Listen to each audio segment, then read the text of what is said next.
Saan po kayo galing, sir? Sa Iloilo? Grabe, layo ah. Kapis ang iba.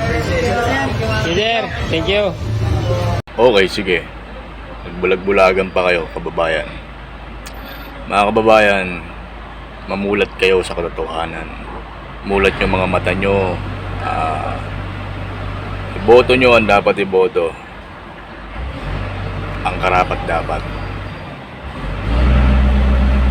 Pakiusap lang mga kababayan, para sa inyo rin yan. Diba? Lalo na pag nakaupo yan, baka mas lalo nang walang makalapit dyan. Diba? Mamaya pag nakaupo na yan, may lumapit. Ano sasabihin? Lilipas din yan. Anak ng teteng. Meron pa ako napanood. Ito, panoorin natin. Magasgasan nyo. Picture. Huwag kayo dumikit, baka magasgasan nyo to ha. Ay, grabe na tunay na ugali ni Diwata. Yan.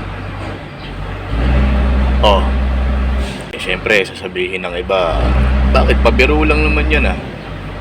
Okay, sige, sabihin nating pabiro. Tumawa nga siya sa video na yan eh. Pero, inside, diba, sa loob-loob niyan, iba na.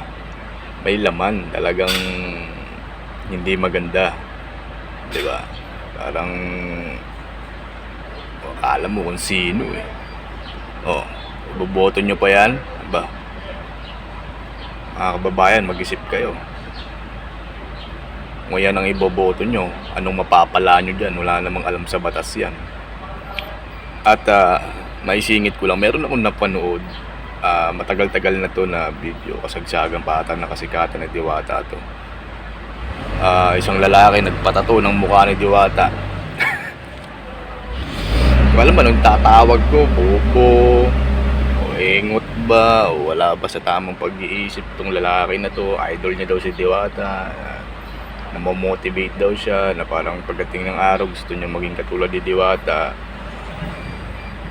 Diyos ko, ano ba nangyayari? Matutuwa pa ako kung mukha ng mga bayani nakalagay dyan eh.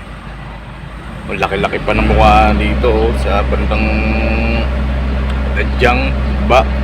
Bewang. Tutuwa pa ako kung mukha ng bayani nakalagay dyan. Pero kung mukha ni Diwata, anak ng teteng naman, pag-isipan nyo naman muna sana bago kayo magpalagay ng mukha na yan. Pambihira. Okay sana kung mukha ng mga bayani, kahit sinong bayani. Ang dami naman nating mga bayani na talagang naglingkod sa bayan. Yun ang ipalagay mo, matutuwa pa ako eh. Pero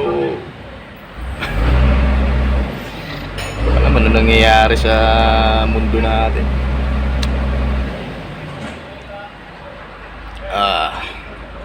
Okay, pag-isipan natin mga kababayan. Iboto natin yung karapat dapat. Yun lang naman.